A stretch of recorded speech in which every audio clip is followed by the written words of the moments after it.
The carbonyl group is hugely important in organic chemistry, and it has really, really intense and rich chemistry. It's a polar functional group made of a carbon double bond oxygen. It's a polar group. Oxygen is more electronegative than carbon, in which there is a clear separation of charges. The oxygen has a partial negative charge and the carbon has a partial positive charge. It's also a very stable group. Carbon and oxygen, first of all, it's a double bond. Second, carbon and oxygen are reasonably similar in size, so it's a very, very stable group. It's very reactive because of that separation of charges, and on the other hand, you will see that it has the ability of bouncing back, of regenerating the carbonyl group once the reaction is complete. And in general, you can have two types of carbonyl groups. You can have a carbonyl group sitting in what we call a carboxylic acid derivative, which means the carbonyl group, the carbon of the carbonyl group is on one side bonded to a carbon and on the other side to a heteroatoms, and you can have acids, amides, esters, etc., acid chlorides, or you can have a carbonyl group sitting either in between two carbons and you have a ketone, or a carbon and a hydrogen and you have an aldehyde. And the reactivity and the type of reactions they both can give is quite different, whether you have a carboxylic acid derivative or an aldehyde ketone. There are strong differences in behavior of those two types of carbonyl groups. There are different regions of activity in the structure of a carbonyl compound, of carbonyl in the compound with a carbonyl group. You have, as I mentioned before, a partial negative charge on the oxygen and a partial positive charge in the carbon atom attached to the oxygen. So in the carbon atom with a partial positive charge, that's an excellent place to attract nucleophiles. So in a nucleophilic attack, when you have a nucleophile, it will attack that carbon of the carbonyl group. Because you have the oxygen with a partial negative charge, so rich electron density, it can also interact with electrophiles, because an electrophile, it will be able to attack that oxygen. And finally, there is another region of activity that we'll study mostly in the second and third year, which is what we call the alpha carbon, the adjacent carbon to the carbonyl group. And that is also a very rich place in which reactions can take place, because that carbon will be able to stabilize a negative charge with the help of the carbonyl group, and we will get into this in future years. So at the moment, focus specifically mostly in the carbon of the carbonyl group and the nucleophilic attacks, to a lesser extent to the oxygen and the possibility of having electrophilic attacks. And keep in mind that if you have an alpha carbon, a carbon attached to that carbonyl group, that's also a possible region of attack. This diagram is trying to show you the nucleophilic and electrophilic areas of your carbonyl group. So if you think of a resonance structure, in one hand you have the carbonyl group as a carbon double bond oxygen, but you could also think of a resonance structure in which the electrons from the bond, from the double bond, from the second bond carbon oxygen, are sitting on top of the oxygen, which can stabilize the negative charge, and then the carbon is missing electrons and stabilizes a partial positive charge. So then you can clearly see there is a separation of charges. You have the negative charge on the oxygen and the positive charge, or lack of electrons in the carbon, and you can hopefully see why an electrophile would be attracted to the oxygen side of the carbonyl group, while a nucleophile that has the electrons will be attracted to the carbon of the carbonyl group because of that positive charge, because of that lack of electronic density.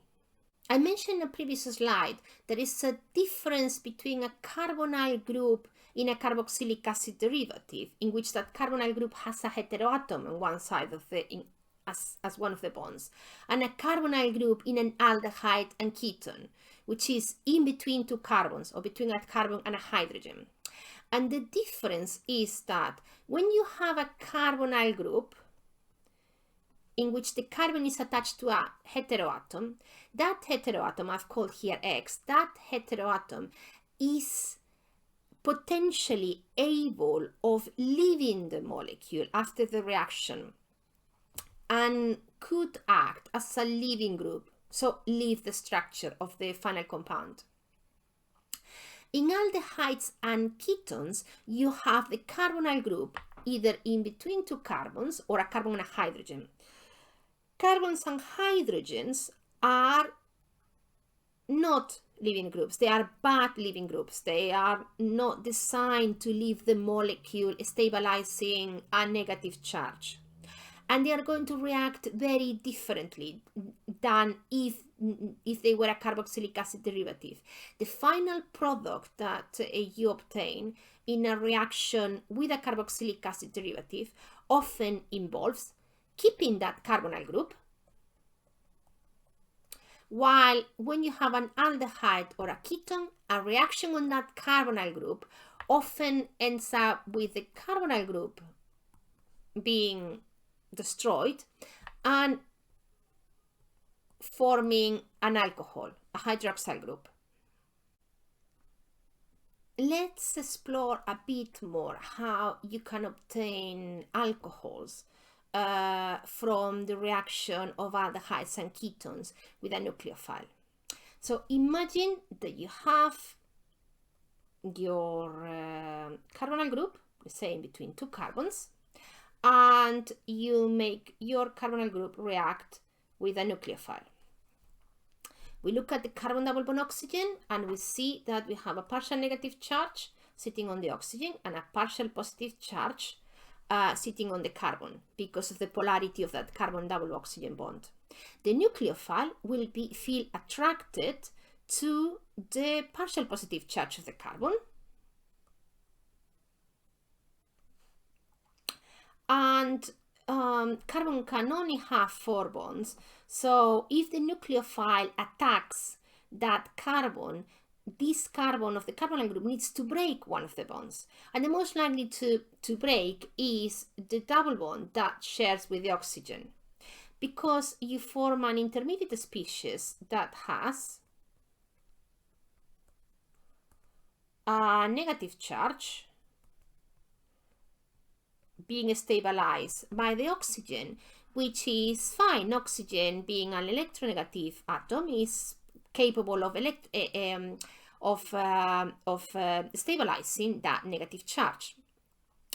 And typically, for example, if there is water in the medium or hydroxyl groups in the medium, something that is capable of donating hydrogens, this negative charge from the hydrogen will attack, the negative charge from the oxygen will be able to capture a proton, a hydrogen ion from, let's say, water, or maybe a protic solvent, a solvent that has those hydrogen ions, and form the final product, which would be the alcohol.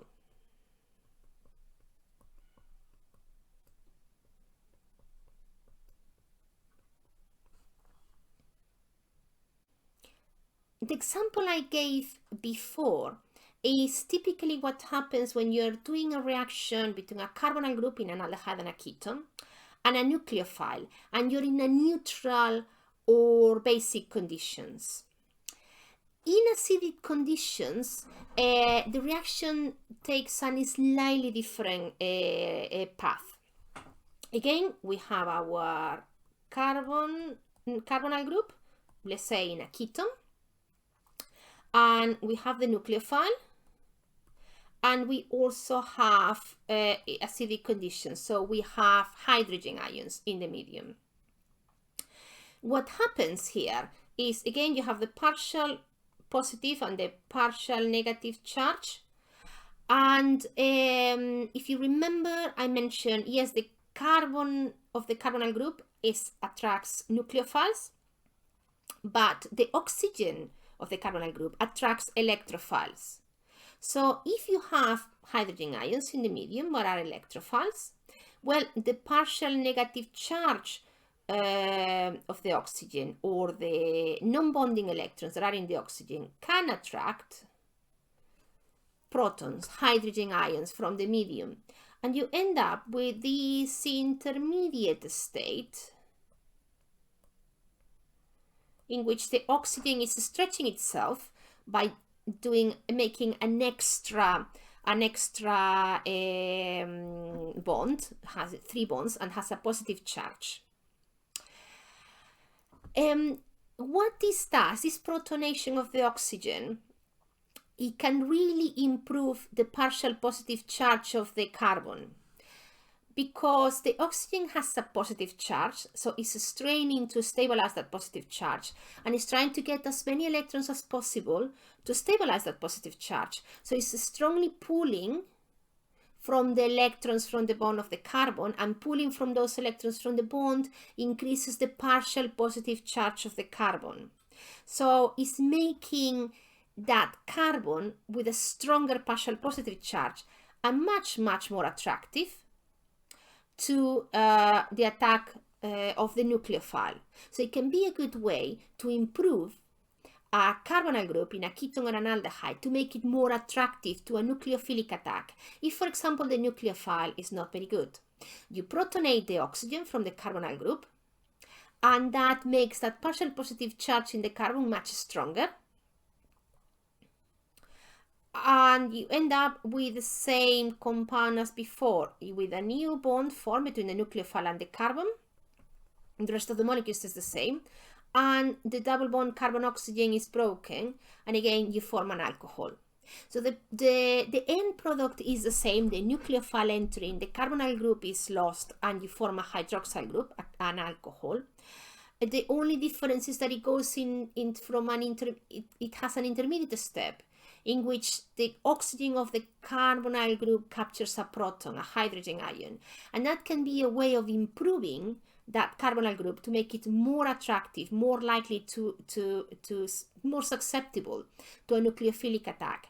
And you can do that when you have poor nucleophiles, substances that do have excess negative charge, but they might not be very willing to donate. They might need that extra incentive for the reaction to occur.